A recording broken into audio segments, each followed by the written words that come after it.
Alright everyone, we start off today talking about Beijing Biden again, another gaffe from him. This is sure to piss off some leftists, which is great for everyone else, because like the weaker Beijing Biden gets and the less of a mandate that he has, the better. It would be best if for the next few years he just basically just stays in the basement and does nothing, because, you know, he's a mess up. Anyway, there will be a pinned comment if you're watching this video on YouTube first and foremost with the links to 4 other video hosting sites that I use. That's just because YouTube at this point abuses its creators with algorithms. If you're an independent content creator instead of under a corporate contract, your results are way behind all the priority creators, many thousands of them, the MSM and so forth.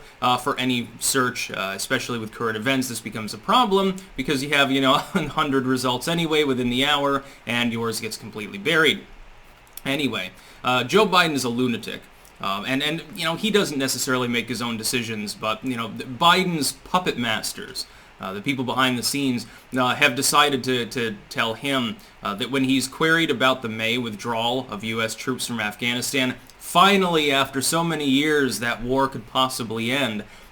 He says, well, man, it's going to be difficult to keep that timeline, man. Like Corn Pop joined the jihadist movement. He's got a personal vendetta. And so, we can't get out of that war. We have to keep a few thousand dudes in Afghanistan to police the poppy fields, basically. Now, we already negotiated under Trump, and some of the Democrats supported this. A May withdrawal, which involved talks with the Afghan government, it involved talks with the Taliban itself, not Al-Qaeda and ISIS and Islamo-fascist groups, but the Taliban in the tribal sense, while it is overlapped with, extreme zealotry, is not the same as those groups. It's more of a homegrown, it's sort of like the FSA versus ISIS, really. Localized group versus one that wants more broad operations.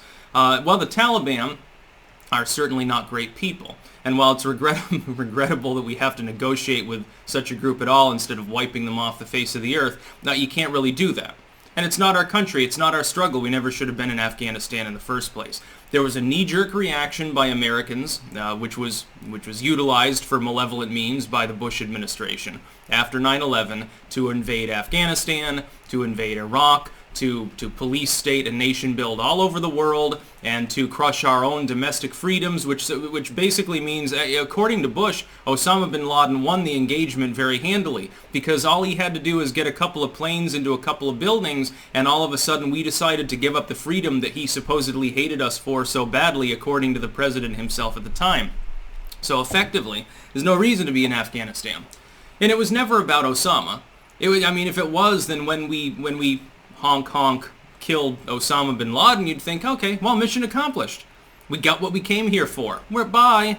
Why did we have to sit around pumping billions of dollars into a weak Afghan government, a government so weak, so displaced and inept and corrupt, apparently, that it can't even fend off the Taliban? And it's not like the government comes from abroad and has to stretch a supply line across the Indian Ocean or something like that. This is their own homegrown government, has roots in Afghanistan, comprised of Afghani people. They still can't maintain basic order.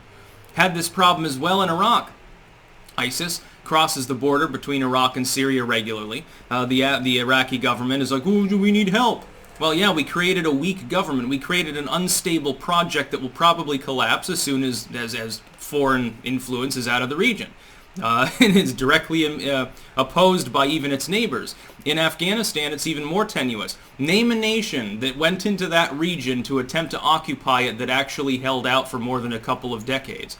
Hell, the U.S., I guess we almost get props for having spent 20 years there without completely losing control of the situation and maintaining at least some semblance of stability. But at what cost? Thousands of lives lost among Americans. Tens of thousands of Afghanis killed. Enormous expenditures of money and strategic assets. We've wasted our time. We've accomplished virtually nothing there other than driving the cost of opiates down to the point where we certainly helped the opiate crisis. By the way, this is totally coincidental. Pharma had no hand in making sure the war continued. So I can go told you so because, I said to people, there was a chance that Biden would go back on this agreed-to plan. We have pledged to this plan. It was agreed to by the United States at the government level, the Afghans, and the Taliban. All of these trilateral talks proceeded, and they were agreed to. What should be done is that the Democrats should command Biden to agree to continue the withdrawal. Will they actually have the balls to do that? Not necessarily, because unfortunately it falls into his first 100 days in office. And at least among Democrats, he still has some degree of mandate. Now, I don't believe these push polls saying, well, Biden is one of the most liked presidents. He's got like 60% approval. No, he doesn't. He probably doesn't have that high of approval in the Democratic Party. But he does have enough support that if he makes the decision, well, man, if he makes the orange man bad argument, which is probably what will happen, and say, well, the situation's not stable enough, so we can't hold to this agreement. Trump was influenced by Putin, and that's why he made the agreement. Some slimy, weaselly way out of the agreement being held to. I don't think the Democrats will be able to stop him, which means the forever war will continue and continue. And trust me, if you do not hold to the agreement, and the United States unilaterally, against the Afghan government's wishes, remains in the country, that could cause problems. There will be engagements with the Taliban. Terrorists will recruit off of the idea. They will attack our forces probably. And then, of course, now all of a sudden, well, the situation has degraded. See, we were right. Trump made a wrong decision wanting to withdraw. Now, of course, the reason for the attacks will end up being because we've decided to unilaterally stay in the country against the wishes of the government there that will no longer cooperate fully with us. Hell, part of the government could revolt. There could be a coup. There could be a counter-revolutionary movement. New militias could crop up. Of course the situation will degrade.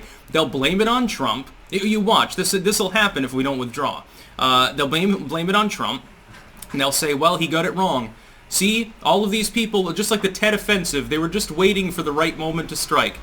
And it'll be a goddamn excuse to stay in there for, I don't know, another 1,000 years? How long are we going to continue to have thousands of men stationed in the middle of buttfuck nowhere Central Asia, overlooking poppy fields? How much, by the way, at that point, aren't you breaching not only just the agreement with the Afghan government, but international laws and norms, as the Democrats always refer to them whenever a Republican invades a country? Well, it's just against international norms. You used cluster munitions. You deployed landmines. We complain and rant red-faced in front of the UN, and we break our own rules repeatedly. We completely ignore the diplomatic fallout because nobody has the balls other than China and Russia to challenge us, and they're hostile to us anyway. And we stay in Afghanistan pissing away yet more money. It's pointless. I'm just going to go out on a limb here. I think there is a 50-50 shot that we actually maintain the deadline. The fact that Biden would even come out and suggest that we're going to ignore our own pre-created agreement to withdraw in May, the fact that he would even say, well, it's going to be difficult to hold to that timeline, shows me there's probably a better than 50-50 chance we don't withdraw from the country at all. Now, why would we not want to withdraw? It's about the money. It's about opium. It's about maintaining a presence there to put diplomatic and economic pressure on the Afghan government. There are mineral purposes and shit. You know, the Chinese want minerals. They get them from North Korea. They get them domestically. They can get them from Afghanistan, too, if they can strike some agreement. But as long as our troops are there, it sort of stymies them because the government can be corrupted, can be influenced. You think we fiddle around in their elections? It's funny because the same party that rambles about foreign election interference, dude, the U.S. interferes in virtually every foreign election. We're masters at doing so. We literally created the Afghan government. Don't you think if we created the system of voting in the fucking country in the first place, that we know how to manipulate it? Duh. Is sort of the name of the game. By the way, the Russians and Chinese and every other major player does the same, so it's not just, I'm not going, oh, American imperialism or something. But uniquely, we're the ones occupying the country. We're the ones who've killed tens of thousands of people and accomplished fucking jack shit. That's about all. Peace out.